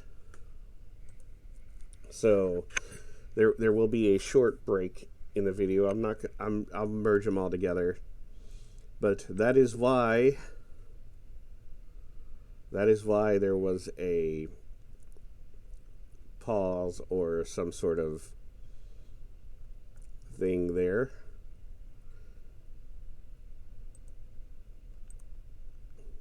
Just because, this video has went on the longer side, and I know I had been trying to keep my videos down to an hour, and even if I speed up the 2 instances of charging, this is still going to be over a 2-hour video.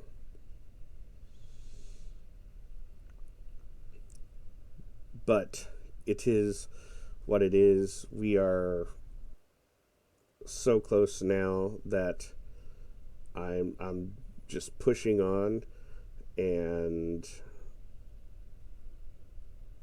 I could have completely cheated and used the break to charge my batteries fully, and that probably would have been the smart thing, and I could have said that I stopped and let it go, but I'm not going to do that. I'm pushing on, and I'm just going to the North Pole, and now I'm a little bit paranoid that my video is recording. Although I see signs that it is recording. I did check the other video, and it seems like all is okay. I didn't really watch any of it because I wanted to get back as quickly as possible.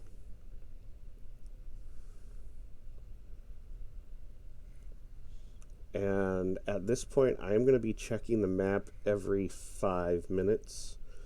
Actually, I might go a little bit sooner.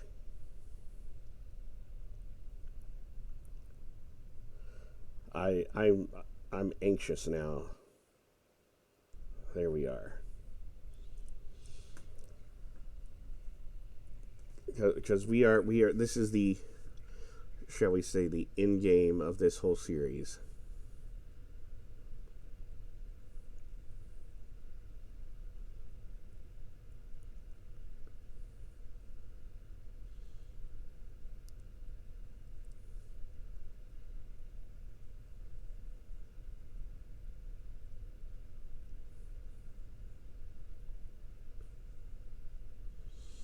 So, am I muted? I'm paranoid that everything is going to go wrong. And here we are in the last couple minutes.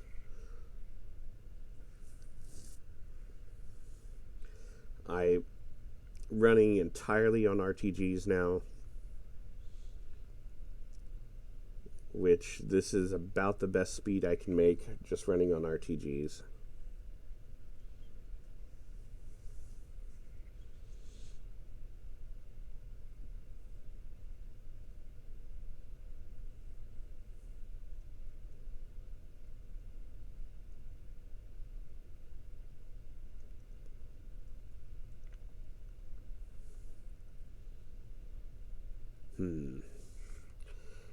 And I'm just holding the W button down, correcting as I need to.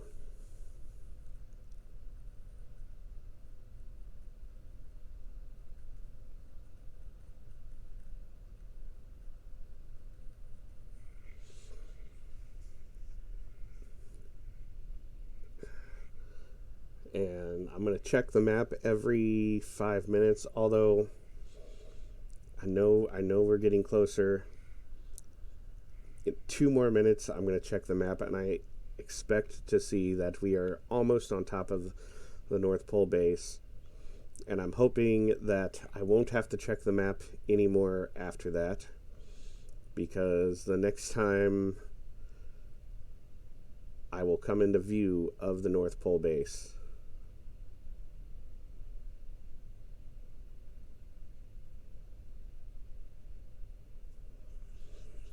What I haven't thought of is what am I going to do when we get there?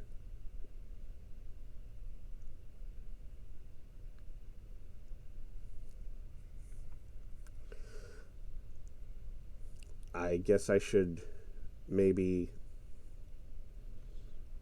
get everybody out and take like a big group photo or something.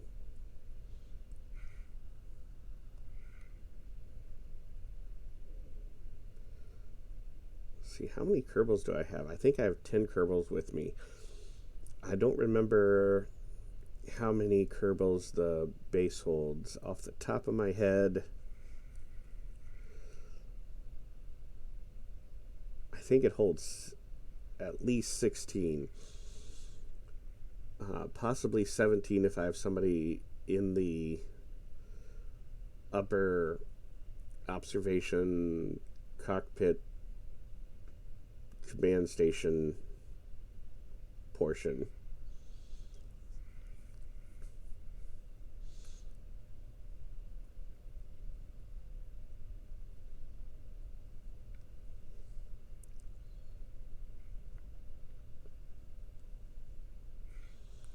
All right. Hopefully this will be the last time I look at the map. And in fact, that is zoomed in as far as I can zoom in the map view.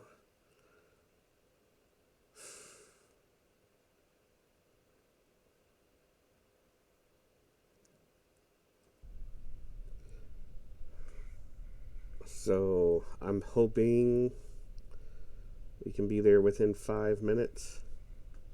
I'm probably underestimating the time it takes to get there, or overestimating. I'm either over or underestimating. I'm underestimating the distance we need to travel. That's what it is.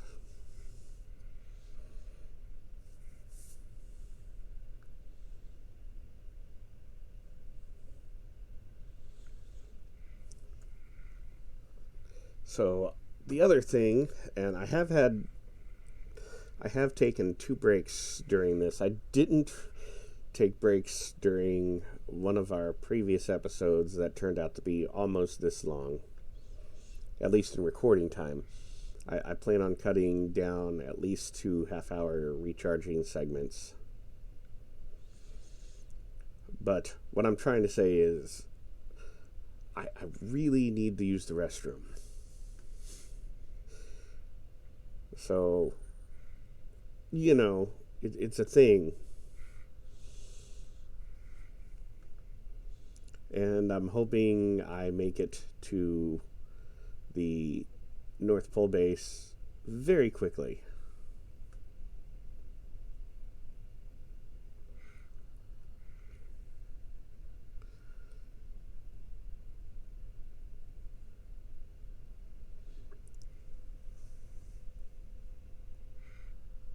Which makes me want to check the map even more frequently. Like, are we there yet? How close are we?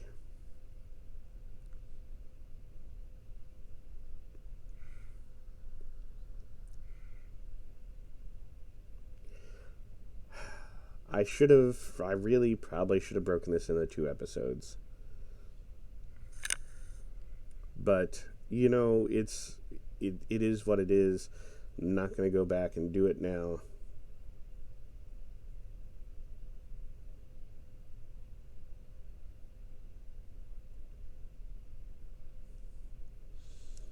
And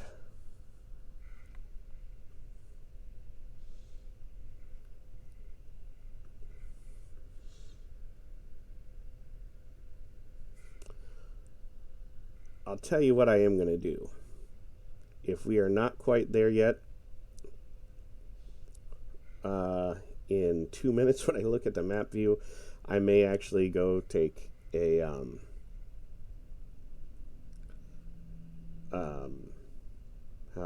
well, wait. I see something on the horizon. That's it. That is the North Pole base. It's the only thing it can be.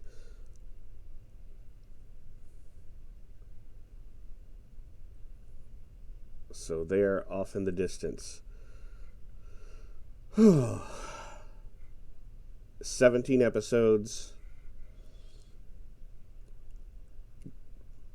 We have made it all the way from the Kerbal Space Center to the North Pole. I know the magnetic Kerbal North Pole.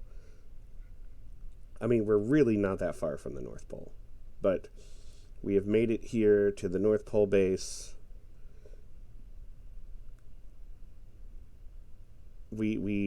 Our channel started out this year with something like 40 subscribers, and we were at 89 as of the recording of this episode. And this was our 60 subscriber special.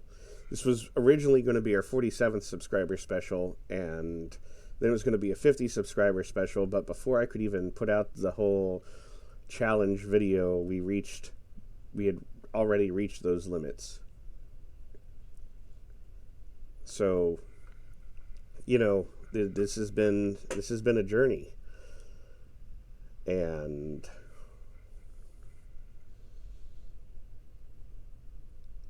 there it is. So, all these guys, we have all the passengers with us, all the Highway 47 crew.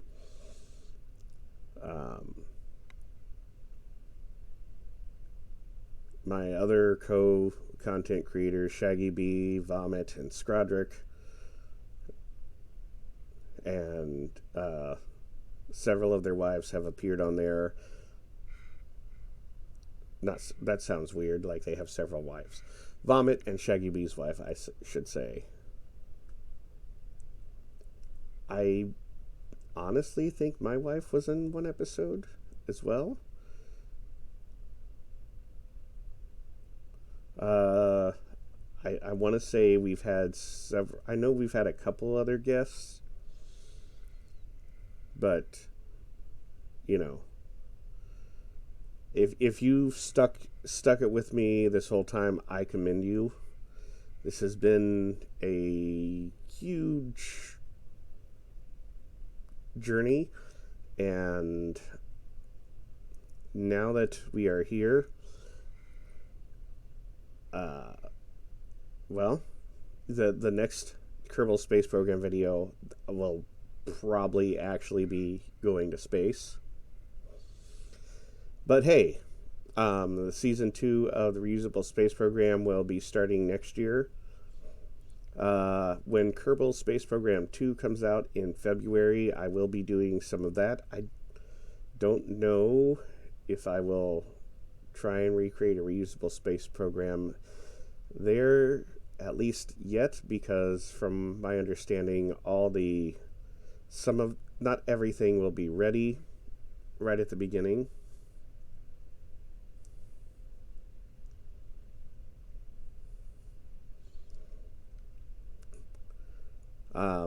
But yeah, there it is.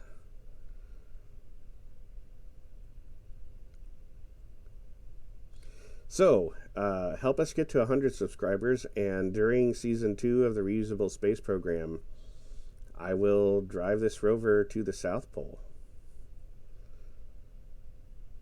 Probably won't make a 100% dedicated series like I did for this.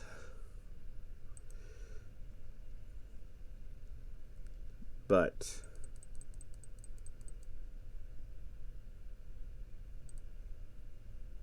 I should have extended the ladder before I get everybody out.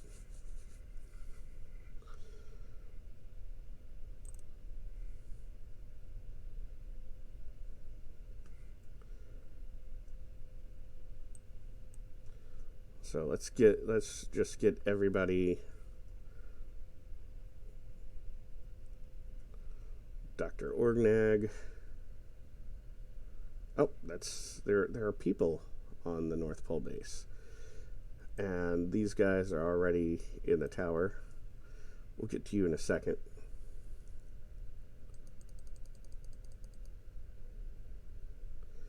our passenger Ted Taiwan.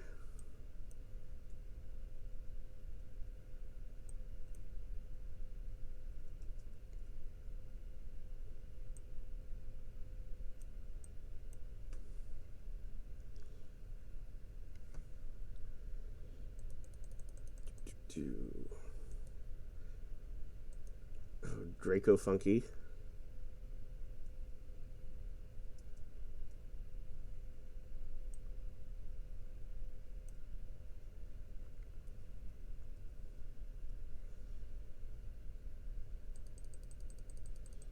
Let's get Skrodric out. Now, I think the other guys are going to have to transfer.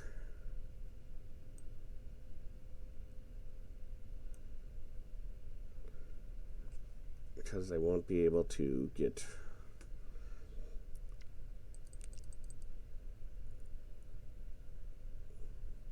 Yeah.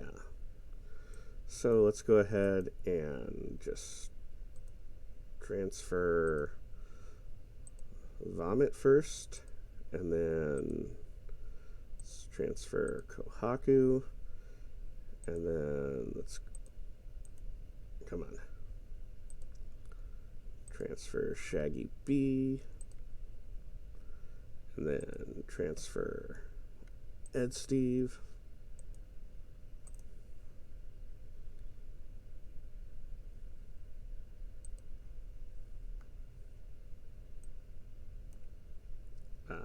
There we go.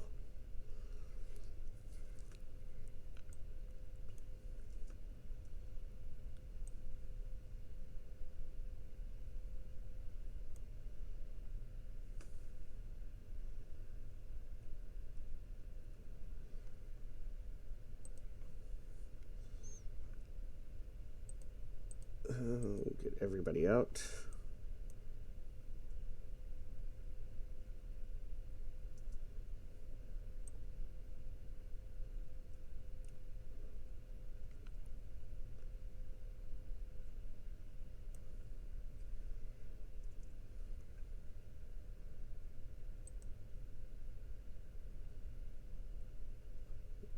Oh, come on. There we go.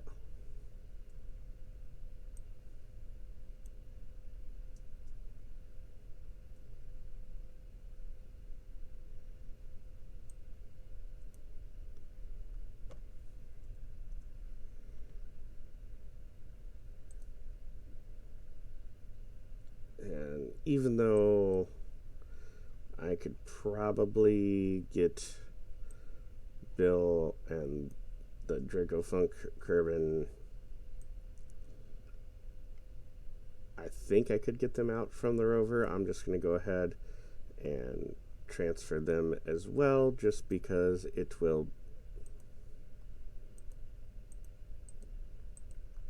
maybe. Oh, I can't do it unless I'm selected onto the craft. I knew that. Come on, move over here.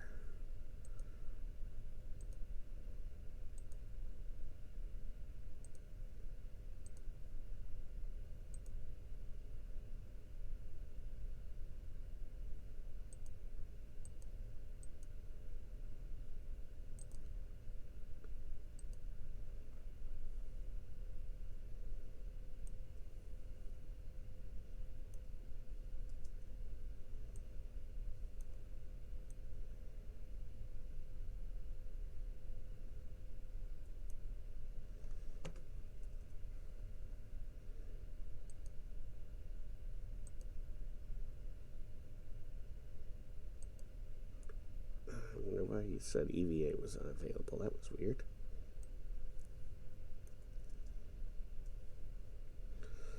And since Bill was kind of here, I'm going to have Bill plant the flag.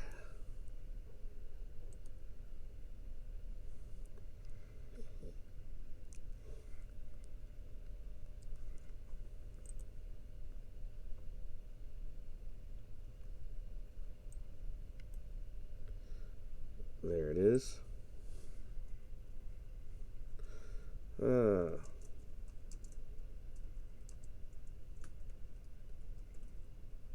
Actually, you know what?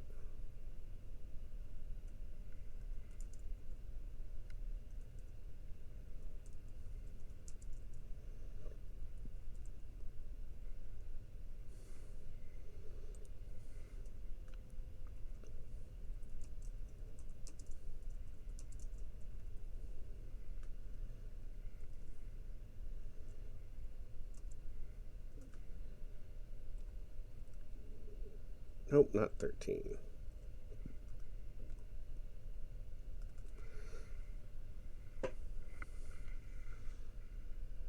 All right.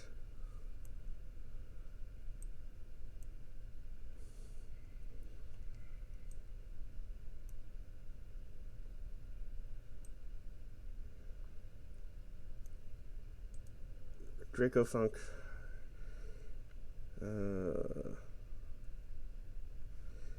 You're like out of the.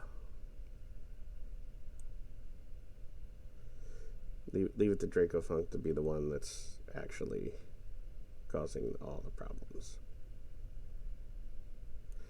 Calm down, Dr. Orgnag. There we go. There. All right.